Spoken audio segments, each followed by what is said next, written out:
Let's be real. Most conversations are painfully boring. Like painfully boring. Not because people are boring, but because they don't know the keys to become a great conversationalist.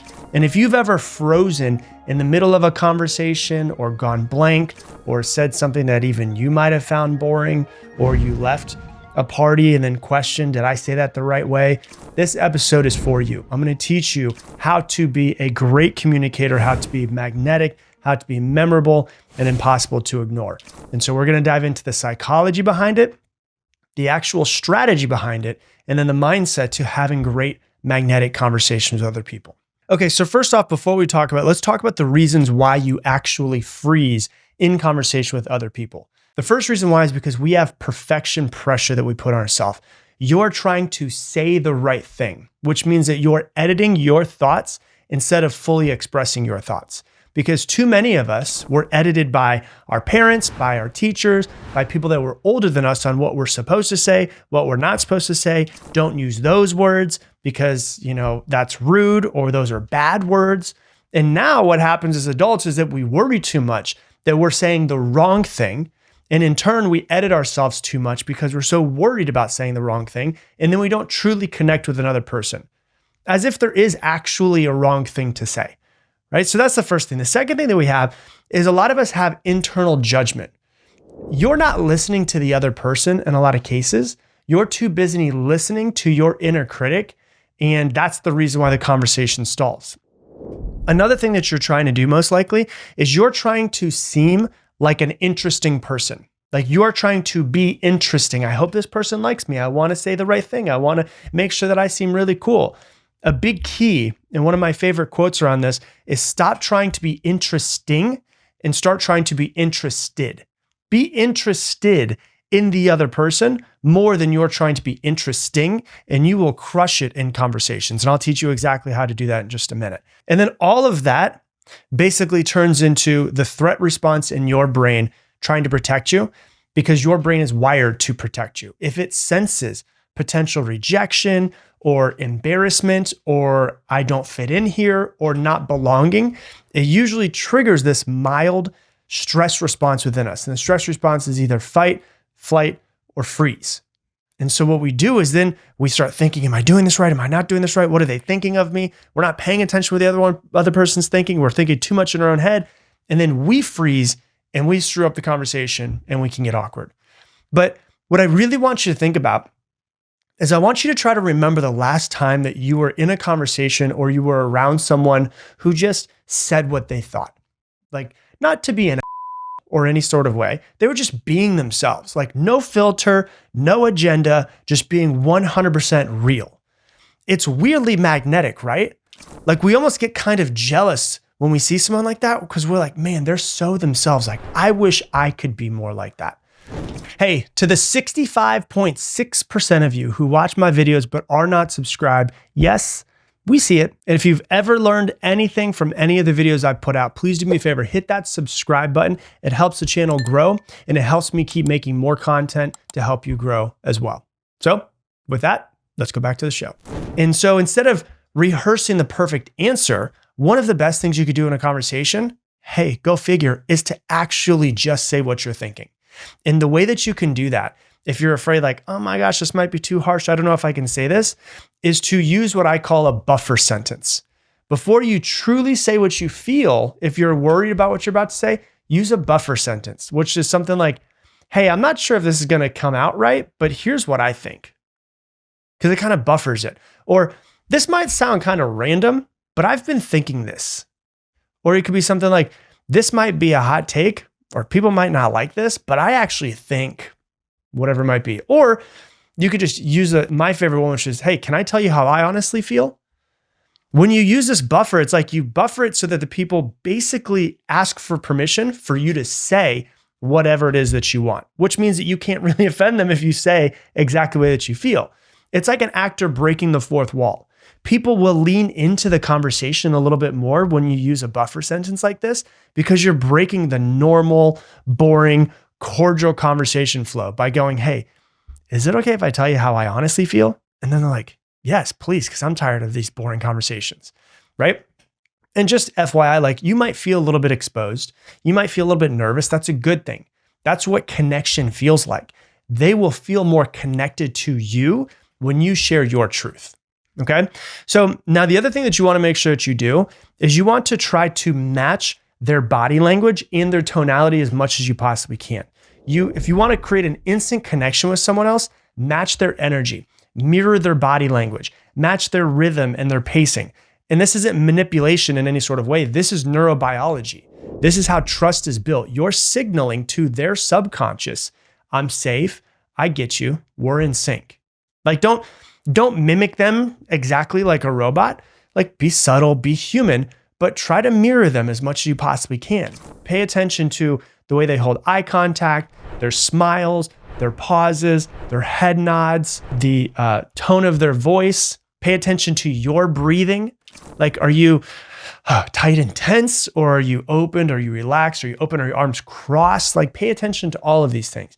If you want to be the type of person that people open up to, your energy needs to be safe enough to feel like they can open up to you. You know, if you're sitting there and you're not nodding your head, you're not like you're listening, but you're so like you're like a statue and your arms are crossed, people are unconsciously not going to feel as safe around you. And so you just want to think like, do I feel open and safe to talk to? People are unconsciously picking up your body language and your tonality all the time. It's what your body is signaling to them. And so you've got to ask yourself, what is my body signaling to them? Okay. The next really big key to this is that you need to be the leader in the conversation. Like be the first one to go first. Most people are walking around secretly wanting to be led. Like most people in this world want to be led. They're waiting for somebody to open up first, to get vulnerable first. They're waiting for someone to say the honest thing. They're waiting for someone to ask a real meaningful question in the conversation. You need to be that person. You know, if you want real talk with somebody else, lead with real talk. If you want vulnerability from somebody else, you're going to have to be a little bit vulnerable first. If you want them to be real, you're going to have to be real first as well. And so it can be something like, hey, can I be honest with you about something? People are always like, yes, of course. You know, and you can go, hey, you don't have to answer this, but like, I love to know. Or like, hey, I've never said this out loud before. People love when they feel like you're telling them a secret, you're telling them something that's deep inside of you, because they will almost always reflect back that open and vulnerability if you do the same. It gives them for permission to come out of hiding. And it's unconsciously saying to them, hey, this isn't a normal, boring conversation like you're used to every single day, all day long. Okay. And then, as I said just a little while ago, make sure you're trying to be interested in the person instead of interesting. And so, you know, that's what, you know, most people really do mess that up. Like they think like, I need to have cool stories. I need to be funny. I need to try to impress them. I need to be X, Y, Z. Nope. You're focusing on you. If you really want to be great in a conversation and have a conversation go forever, focus on them. That's how people really start to like you, is when you become genuinely interested in them, not for manipulation, but genuinely interested in them. You know, so like ask, like, do I seem genuinely interested in this person right now?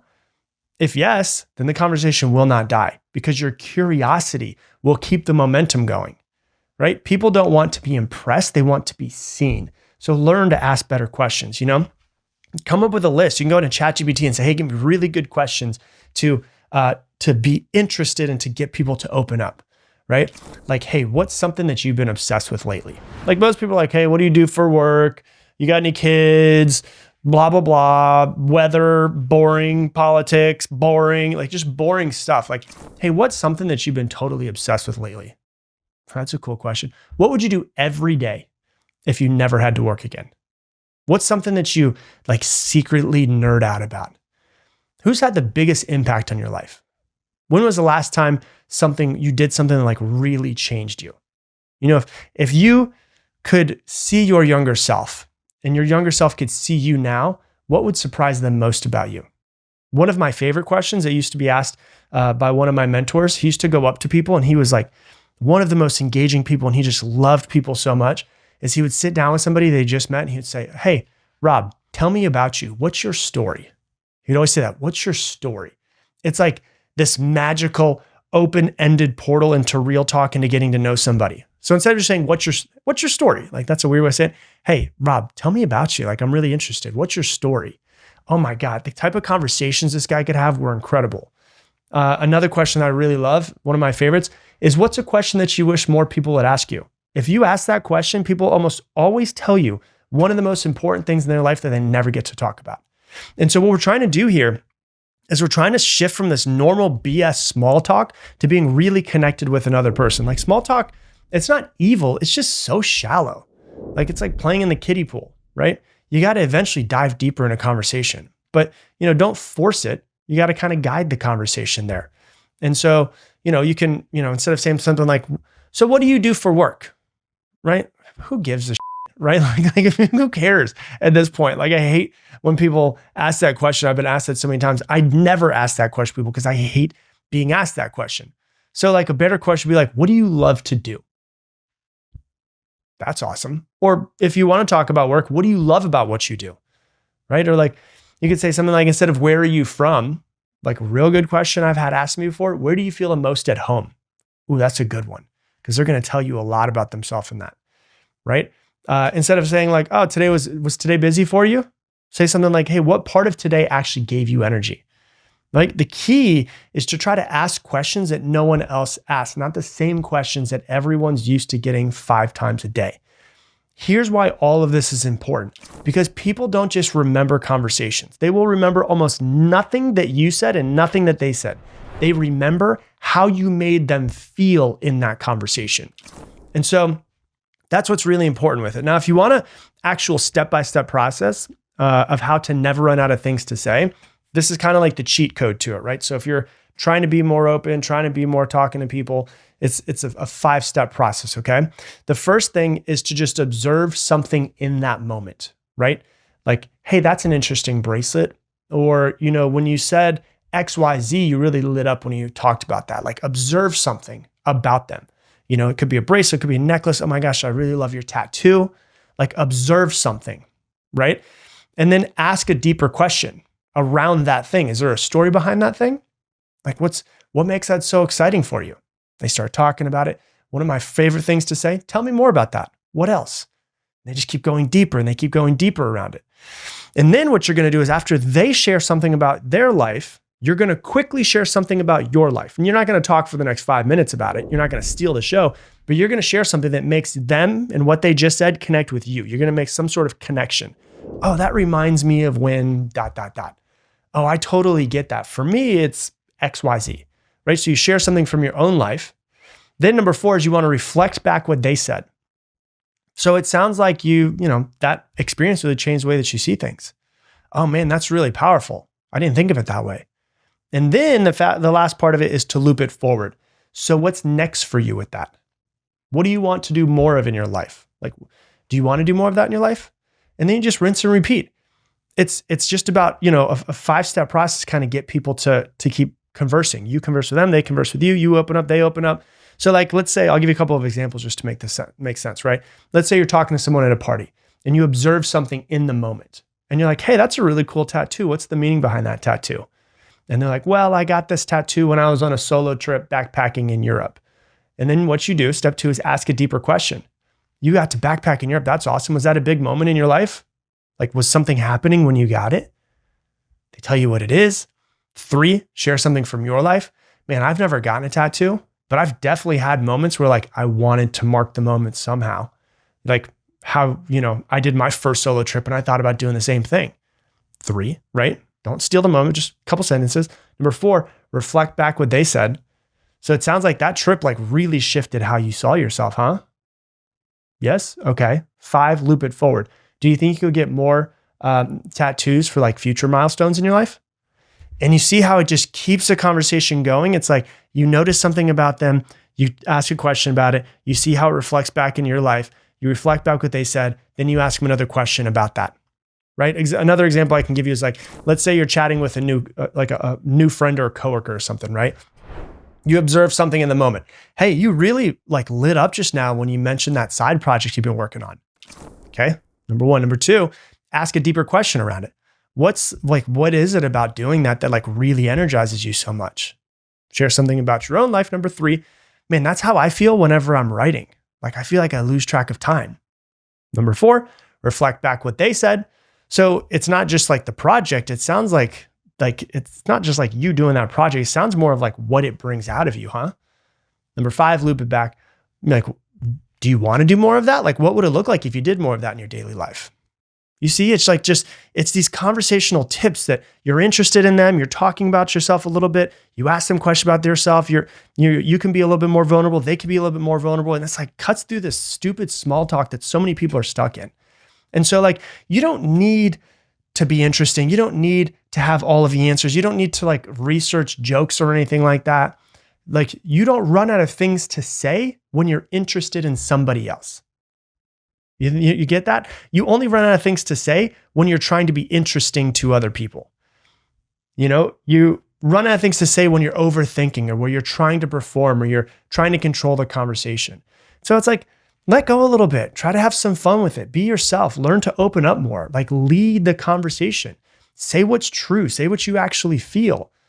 And then try to actually compliment the people, get into the conversation and notice something about them. Because real connection is not built on like polished lines and trying to seem perfect. It's built on like unfiltered honesty, being curious, and like really trying to connect with another person. So if you do that, it will make you mostly never run out of things to say with another human. Hey, thanks so much for watching this entire video. Based off of what you've been watching recently, YouTube thinks that you should watch this video next. It is perfectly crafted for you to watch. And if you want to make sure you never miss another video from me, click that button right there, subscribe, and I'll see you on the next one.